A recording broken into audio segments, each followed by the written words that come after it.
They had to change my job title because it said pivoting into my next adventure. My name is Colonel Retired Candace Frost. I just retired from the Army after 25 years on the 1st of September. So here we go. You are my first fresh audience of being Colonel Retired. I typically hold a session, actually right now I teach at Georgetown normally on Mondays. So yeah, they have to watch via this live feed. But I'm going to dive into this. To speak to my bona fides, I was last at Cyber Command. I've been in the intelligence community for 2+ decades, and I've been very, very intimately aware of what both Russia and China are doing in our space, and I hope to share that with you today, number one. Number two, I also hope to share that I know I'm the last thing between you and maybe some tasty beverages, so to keep you awake, that's another thing. And then the very third thing I hope to do is to let the midshipmen know that Army will beat Navy this year. So we're all set, we're level set. Whoa, I am the minority in the room. Okay, so let's talk about China and Russia, and they're comparing cybersecurity and geopolitical shifts. I will talk at kind of the strategic and operational level. I really apologize to those of you who are like, dang it, wanted to get into some code. That's not this room. So if you have to head for the door, I totally understand. I would like to stand today to really talk about the escalating employment of artificial intelligence of both the cyber elite of China and Russia, some of their methods, motivations, and interconnections to the change that has occurred. We will also look at how they're shaping the cyber intelligence landscape, and of course the ramifications for both business and critical infrastructure, and we'll assess the role of AI within this paradigm. So let's kick it off. All right, of course you have to have a little picture of a chip. So when we look at the unique area of the international interest, we really have to understand the transformative juncture and where Russia and China both lie to this. They do both have considerable influence in this space, albeit not the same space, but together we can really see how both of these nation states have moved from espionage, and now they exert an indelible impact on international relations, security dynamics, and the global economic equilibrium. In recent years, we've also seen cyberspace and geopolitics becoming increasingly pronounced. I do live on Capitol Hill. This may be the only one area where both Republicans and Democrats agree. Of course, so does MGM agree. The House doesn't always win, by the way. So, oh, sorry, that was a rough joke, right? We're all in cybersecurity. You know, it's not a matter of if, it's just when. So we're going to navigate the approaches, the motivations, and then the pivotal role AI is playing in the fabric of their approach. Now, at the strategic level, I want to quote Ian Bremmer because that's what we do. We have to quote foreign affairs at least once. Unfortunately, too much of the debate about AI governance remains trapped in a dangerous false dilemma, leveraging artificial intelligence to expand national power or stifle to avoid its risk. Even those who accurately diagnose the problem are trying to solve it by shoehorning AI into existing or historical governance frameworks. Yet AI cannot be governed like any previous technology, and it is already shifting traditional notions of geopolitical power. So where we see this interesting and increased pronouncement, we have to look at the impacts already. We have a really great example of Russia, Ukraine, and we'll dive into them in a second. But their activities in cyberspace before its assault into Ukraine, we saw the increasing importance on the geopolitical level there. But more recently, let's look at Australia, where they discovered in May a stealthy yet targeted malicious activity focused on the post-compromised credentialed access of network system discovery aimed at critical infrastructure. Why does it matter to us? Because the United States, the attack carried out by Volt Typhoon, known as Insidious Tourist, Bronze Silhouette, Vanguard Panda, if we could only name it one thing, it would make all of us a happier threat-focused person. I'm trying on jokes, guys. I do understand it's the end of the day. They think it's great in cyberspace. They're cracking up. But in the room, we can liven it up a little bit. So we're talking about China, Volt Typhoon. They really typically focused on espionage and information, but China's state-sponsored cyber actors really are looking at the security dynamics overall. Australia did uncover China's actions to potentially disrupt critical communications infrastructure between the United States and its Asian regional partners. Why this matters for the big C4I, those of us in the military that understand control, communications, computers, and intelligence. During a future crisis, this is incredibly important. So again, that geopolitical strategic level, if we look at a possible conflict over Taiwan, this is an important part and why we're going to dive into China next. Here we go, big China. All right, so China's emergence as a cyber superpower is really underpinned and their steady rise of state-sponsored cyber units closely aligned with its military apparatus. They have undergone a transformative evolution, they've honed their skills, and amassed considerable notoriety in the cyber domain. Really, as it ascends, we've started to see a symbiotic relationship with their cyber capabilities and their burgeoning expertise in AI. It is very clear. AI is emerging as an indispensable cornerstone in China's ongoing journey of constructing robust cyber capabilities. It creates opportunities because of the prediction of models that it brings. The promise of AI, as we all know in this room, is that it continues to teach itself. But China will use the past goals of penetrating systems with precision. They will perpetuate those activities and beyond the level of detection, which they try to. We've heard quite a few speakers already saying how they've found these 6 months later. But while they're in there, they're learning the entire time. That is no fresh, new surprise to anyone in this room. But what is important is the strategic underpinnings of what we've seen in China and their application to the Chinese Strategic Support Force. This force, wonderful badge here, patch, created in 2016, is a theater-level command which houses much of the country's information-related capabilities. It's connected to the strategic space assets, cyberspace, electronic warfare, information operations, and psychological warfare. China, in its theory alone, looks and views information superiority, which includes denying information to its enemies, as critical to success on the battlefield. But what's also important to this audience as well is that comparatively, China has approximately 100,000 Chinese to the US's about 10,000 cyber military members.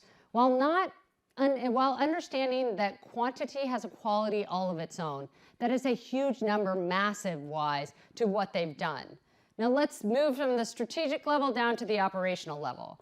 The People's Liberation Army, that's the big muscle, go Army, approach to employing technologies as a part of their warfare strategy supports unmanned systems on the ground, in the air, and in the sea.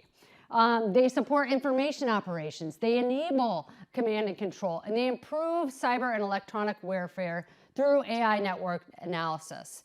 But what's important for China is they are really working towards that global lead, as the last slide showed, by 2023. Or sorry, not 2023, that's today.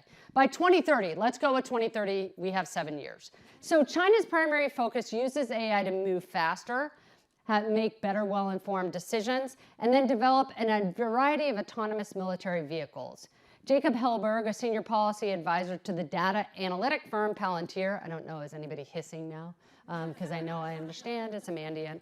But he's really smart, wrote a great book. And he stated most recently, the US and China are in a race for global leadership in artificial intelligence. After falling behind for years, China is catching up. He stated, whereas the US military still leads against the People's Liberation Army in certain areas of aerial application and AI drones, the PLA is highly competitive in computer vision and underwater autonomous drones. Again, my Navy friends, pay attention, please. Okay, so here we go. Where we see China and their pivotal role of AI is not only evident in their strategy, but also their operational actions. The alignment within their national defense budget. When following the money, which I like to do, procurement records show that China has approximately 119 Chinese military AI contracts. And this distribution was about against 102 unique vendors. That really doesn't differ that much from the United States. When we look at contracts, but the big difference is where those contracts rest. The majority of those large share contracts are in the academic realm. They contract about 14%, whereas the United States contracts only about 2%. Additionally, the Xi administration, when we look at their PLA vendors, saw a 127% increase in the past decade on private companies receiving a research product license. That is an incredible increase that we've seen, just dumping a huge amount of focus by China in AI.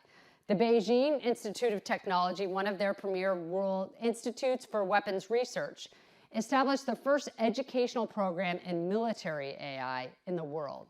That's important as well. So motivation for the use of generative AI in the terms of warfare remains clear for possible activities in Taiwan.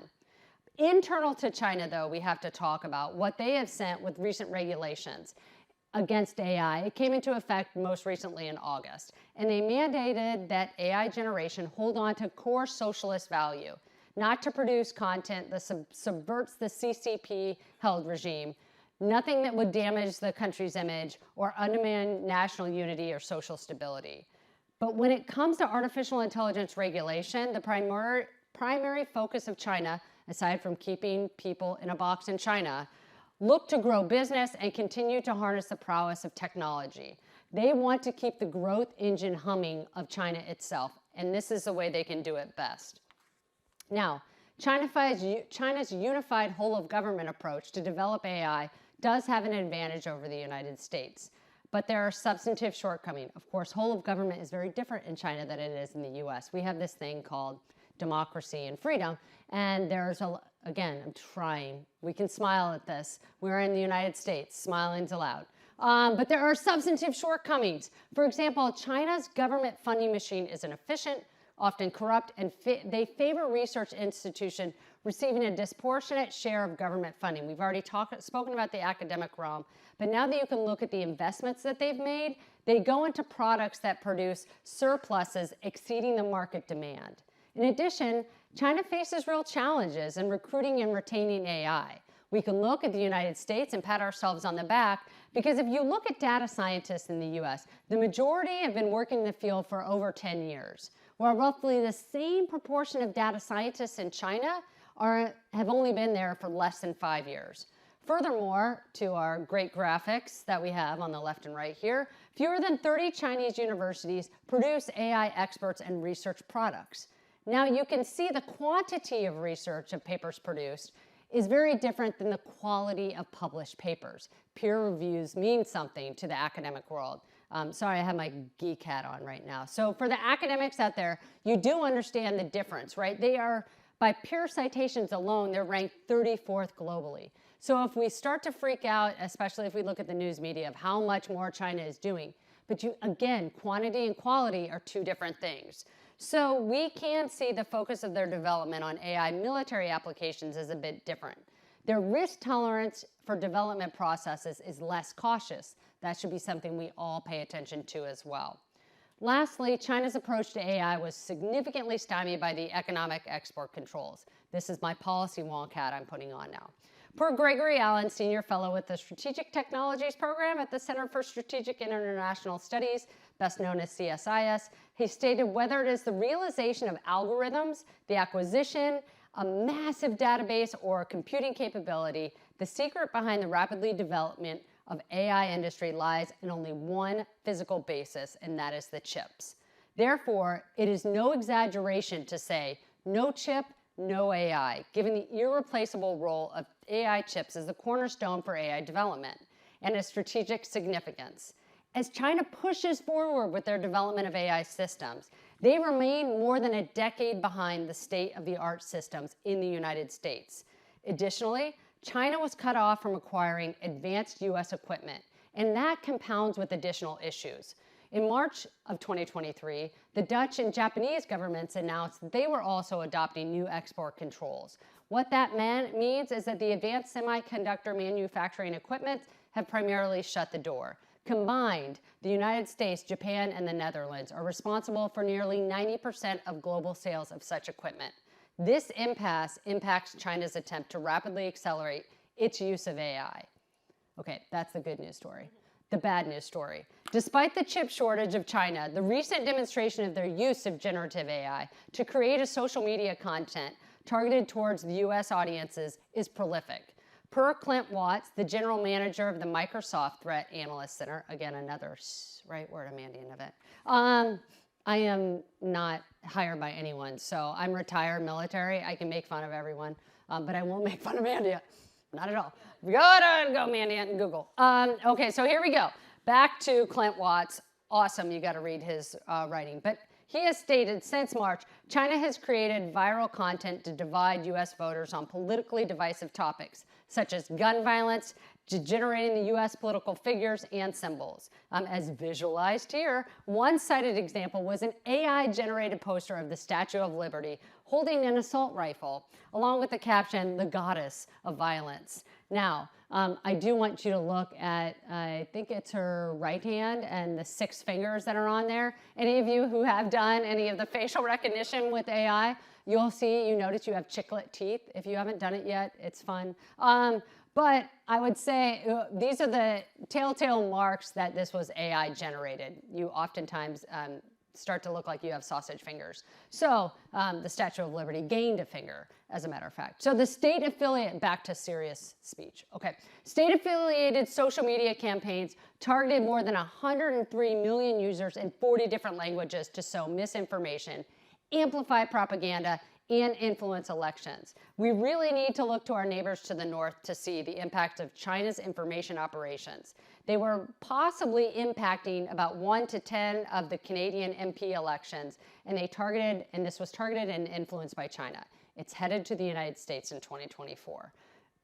In August of 29th of this year, Meta also warned of a Chinese influence campaign spreading false information. It involved more than 7,700 Facebook accounts, 950 Facebook pages, and about 15 Facebook groups and 15 Instagram accounts. So we have lots of work to do. Don't worry, you'll get to keep your jobs with China for sure. Now let's move on to Russia. I do have some time for questions afterwards. I forgot to say that at the beginning. My apologies. So Russia's foray into an asymmetric interstate competition is marked by a strategic embrace of AI to really look at an elusive advantage. Not like China, the hardy software, hardware. They are positioned right now beneath the threshold of a full-blown conflict with the United States. But their tactics are characterized by information warfare, insidious propaganda, and campaigns aimed at manipulating public sentiment. The integration of AI into this landscape extends beyond mere tactics. It represents a deeply calculated approach that strives to sway global dynamics.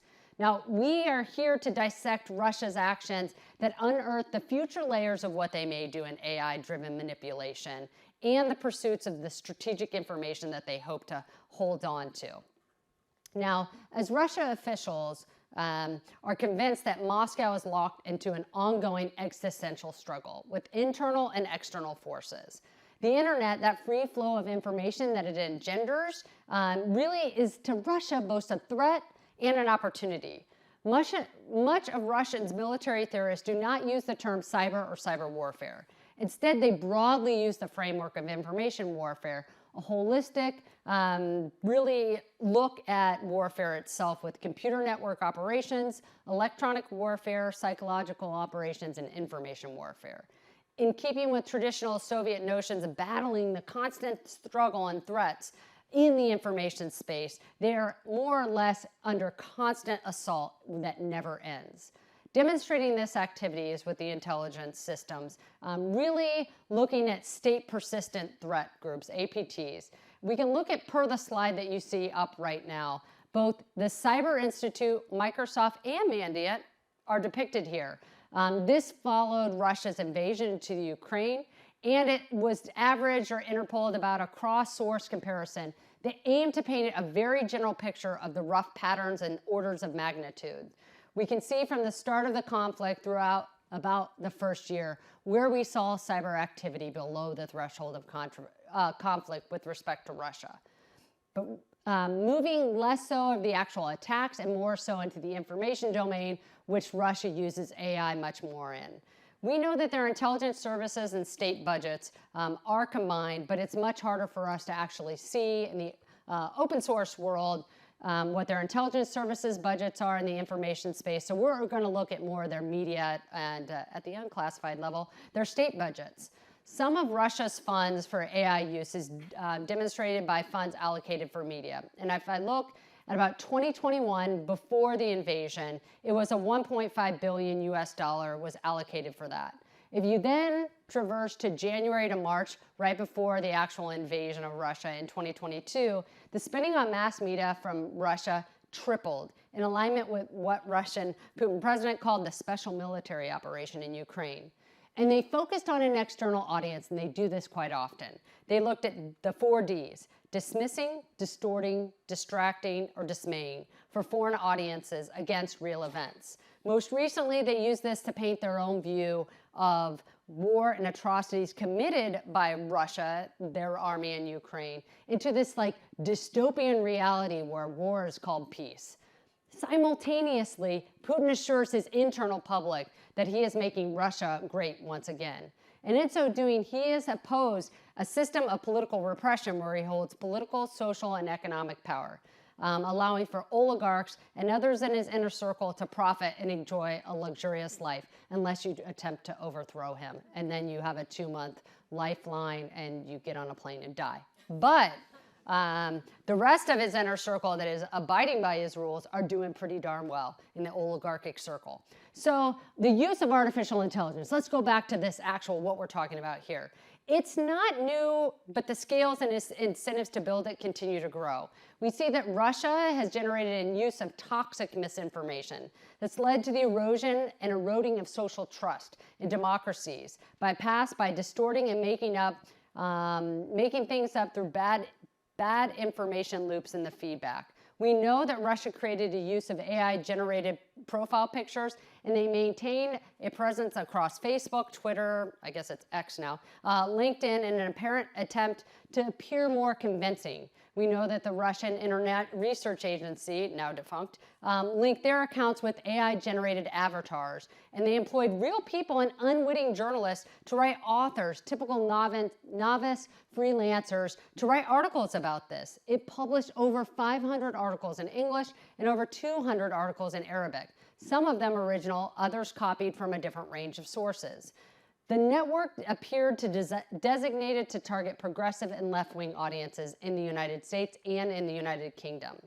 The personas in the networks created and masqueraded as left-wing journalists and editors. In keeping with that identity, they wrote articles about the race protests in the United States, accusations of foreign interference, and war crimes committed by the U.S., corruption, and suffering caused by capitalism. That digital domain tied exactly into the indictment by the FBI against 4 U.S. citizens and 3 U.S. nationals working on behalf of the Russian government in conjunction with the Russian security services, better known as the FSB. They conducted a multi-year foreign malign influence campaign in the United States, and those are the ones that got caught. So we do know that it supersedes the indictments that Russian defendants, they recruited, they funded, and they directed U.S. political groups, and they acted as unregistered illegal agents of the Russian government to sow discord and spread pro-Russian propaganda. Now, another burgeoning area, and I apologize, I didn't have anything new to show you this year. This is well over a year old. Area of information manipulation by Russia is its use of digitally manipulated videos, images, and audios, better known as deep fakes. They are increasing in sophistications, such as enabling outputs to cause a difficulty to distinguish the created content from reality. Obviously, they didn't do a really great job with this. By the blind eye, we can really tell the fake from the real. But they are targeting fake news and manipulating messages, distorting public perception and truth, and altering political or economic outcomes. It's not just a possibility for the future, the reality is now. We have started to see. President Zelensky is one area per the slide, but luckily the website hackers were able to debunk this and pull this off and remove it quite quickly after the misnomer of Zelensky telling his fellow Ukrainians to lay down their arms. But more recently, what we saw with respect to both China and Russia, but we're on Russia right now, the coordinated campaign on Twitter, again known as X now, on August 9th, a day after the fire started in Hawaii, spread the phrase, "Hawaii, not Ukraine," on a series of conservative or right-wing accounts. Their distinct information campaign created messages intended to undercut the U.S. military assistance to Ukraine. I can't talk about Russia and not talk about its impact of proxy actors as well. AI is unleashing in the theater of information warfare. We've got that. We've covered it in both countries. But now really let's look at the pawns of the proxy cyber criminal organizations. Beyond the direct involvement of state-affiliated entities is the meteoric rise of proxy cybercriminal organizations, spearheaded by relentless ransomware campaigns, extenuating the latent potentiality of AI in the hands of early-stage criminals. It's no longer just script kiddies. We have really got to understand how this is starting to really impact the pocketbooks of the average, both public and private entities. We can showcase the expansive use and spheres of influence that AI-driven threats can do, but really let's go into what are the true costs. According to the World Economic Forum, cybercrime is now the world's third largest, coming behind the United States and China, as seen by this chart. But cybercrime will generate $8 trillion in revenue by the end of 2023. By the end of 2025, it will be $10.5 trillion. Just wrap our heads around that. That revenue will be attributed to ransomware. Aside from simply targeting world leaders, we know that statecraft have looked at other proxy services to really aim at individuals. We know that the Federal Trade Commission data has showed consumers losing about $8.8 billion in fraud in 2022, an increase of more than 30% over the past year. Voice mimicking software and the use of inexpensive AI tools were involved in over 36,000 reports of people being defrauded by those pretending to be friends or family. Additional cases and studies demonstrating AI-related cyber attacks, from tampering with medical images to using adversarial machine learning to false identifications of cancer. The generations of adversary traffic signals will also influence those self-driving autonomous vehicles. This is all not just a possibility in the future, it is a possibility of now. And non-state but statecraft proxies could use this in the future. So what is the impact to those of us in this room with respect to critical infrastructure, business landscapes, or geopolitical realities? Really, the repercussions of the realms of infrastructure and business is looking at where these places are, the manipulation of energy grids, the insidious infiltration of financial institutions, and we have seen the methods and actions of state-sponsored proxy criminal organizations. They're expediting those old methods of intrusion that we've seen. One example I can give you right now, in AI-generated malware, an example termed Black Mamba, was using a keylog attack to evade most existing endpoint detection and response, EDR, security solutions. The AI-generated phishing act like phishing on steroids, where hackers crafted personal messages with generative AI. We have really now seen an increased effect with less effort. We see AI-assisted social engineering upgrades to generate AI platforms to create news stories at an unprecedented scale, creating an avalanche of misinformation designed to sway public opinion.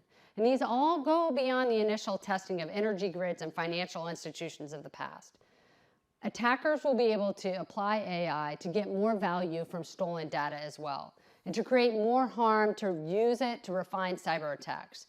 In a world in which AI algorithms and training and accuracy are increasingly important, data becomes the enabler and has a much greater economic value because of what it allows its owner to do. It is therefore likely to become an increasingly heavily targeted area. Now back to the larger geopolitical realities that face the weaponization of AI to use and deliberately impact harm on human beings and the systems and tools of national militaries. This is where I go, sorry, scary, deep military people, pay attention, please. It involves the use of AI algorithms to enhance the capabilities of weapons such as drones, missiles, tanks, and submarines, or to create new weapons such as swarms of micro-robots, cyber attacks, and bioweapons. The documented weaponization of AI in nuclear material, toxins, chemical materials has also been considered in the context of climate manipulation and space usage. So confronting this huge multifaceted challenge, we really need to look at how moving forward is important. through collaborative endeavors. That means we need to, in this room, not only ourselves, but also many different listeners that are out there, we need to look at information exchanges, joint initiatives, and a normative framework that governs cyberspace behavior. I do understand the pipe dream that I've just put out there. We can smile. It's okay. But the thing is, AI not only creates this possibility for attackers, but it also helps those of us who are defenders. There is a potential to enhance the speed, the precision, and impacts of defensive support through organization resilience. There's a value in automating security policies, detection, and mitigation more broadly. The challenge is clear: to design a new governance framed for unique technology. I have more of this speech for us to buy in on all major AI players. One big thing is to know your customer. Transparency standards, licensing requirements, testing protocols, product registration, approval processes, all of these are great things. But it is important to also ensure that it's got to be weighed against the bureaucratic weights that are tying down some of the institutions that have also constrained technology. Undoubtedly, China, whose tech companies are tightly tied into their economic power of the state, has greater control of the internal iterations of AI. The information barrier that is so low to entry in Russia and state actors who ceaselessly manipulate messages is also something for us to pay attention to. But despite both of those, there are only a handful of very large companies, specialized companies, who have the computing power and algorithms. And luckily, they exist here in the United States. So play one for the home team. So as we look, and I wrap this up and open it up for questions, there is an iterative march that continues unabated about the capacities of cyber actors in tandem. I have to actually quote some Georgetown scholars as well, Ben Buchanan and Andrew Embry, in the book, New Fire, War, Peace, and Democracy in the Age of AI. That might be one you want to check out. The age of AI is still young, and its outcome is far from preordained. Democracies can develop shared norms for technology's use at home and abroad, unlocking its extraordinary potential while still guarding against bias and protecting civil liberties. They have the capacity to integrate it with militaries and intelligence agencies, such as a way to preserve and enhance democratic values while putting autocracies on the defensive. Most importantly, democracies offer an innovative ecosystem that can determine where technology goes next. AI will shape statecraft, but so will statecraft shape AI. If AI really is the new fire, what matters most is how we tend to it. And with that, I appreciate the heartfelt gratitude for your unwavering attention. No one from the Navy threw anything at me, so score one from the home team. We're all friends except for one day of the year, right? And those of you in cyberspace, I'm a West Point grad, so now you get the joke. The floor is now open to your queries, insights, and reflections and questions, please. Thank you.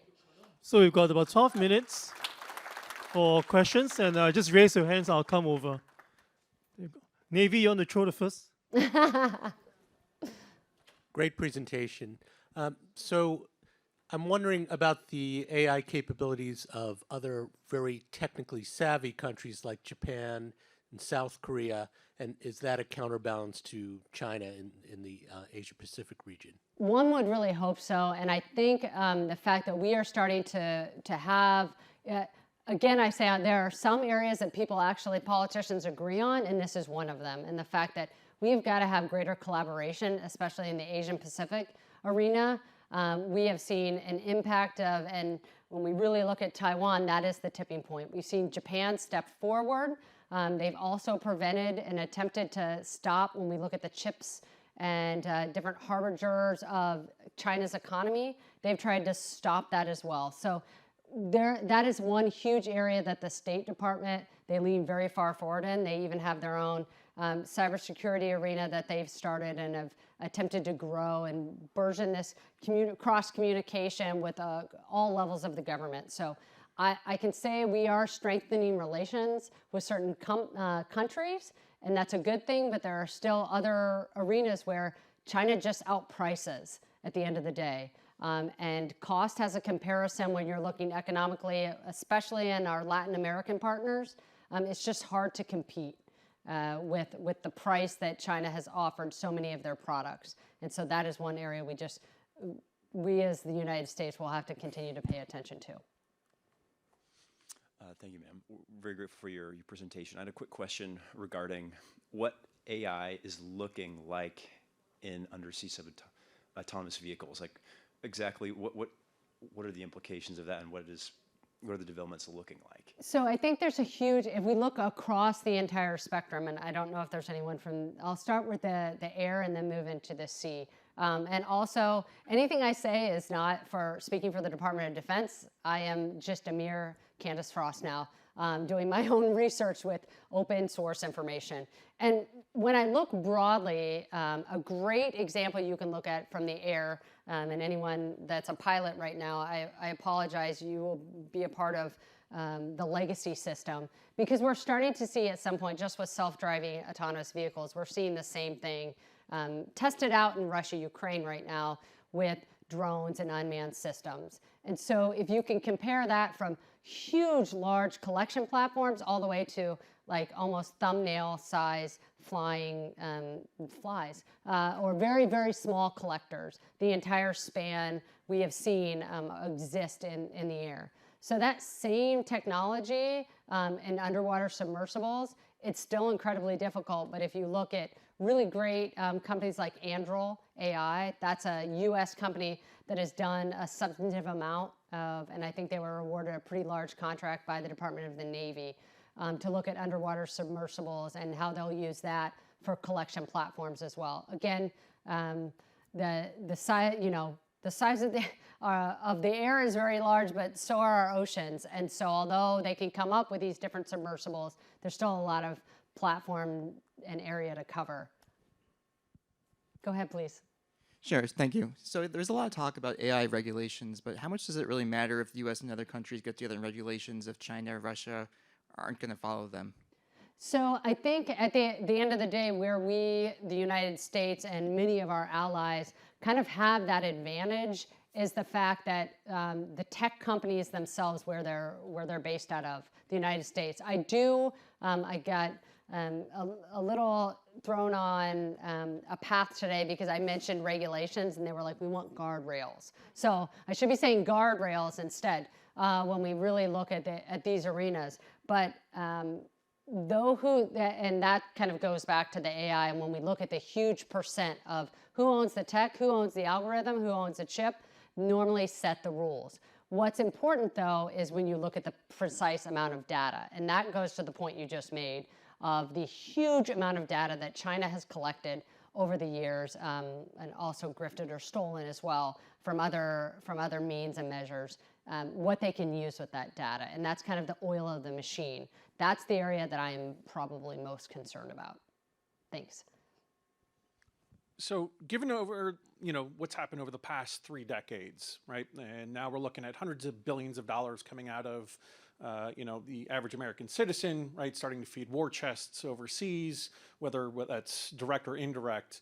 At which point, well, I'll add, we're now also seeing the increase of defending forward.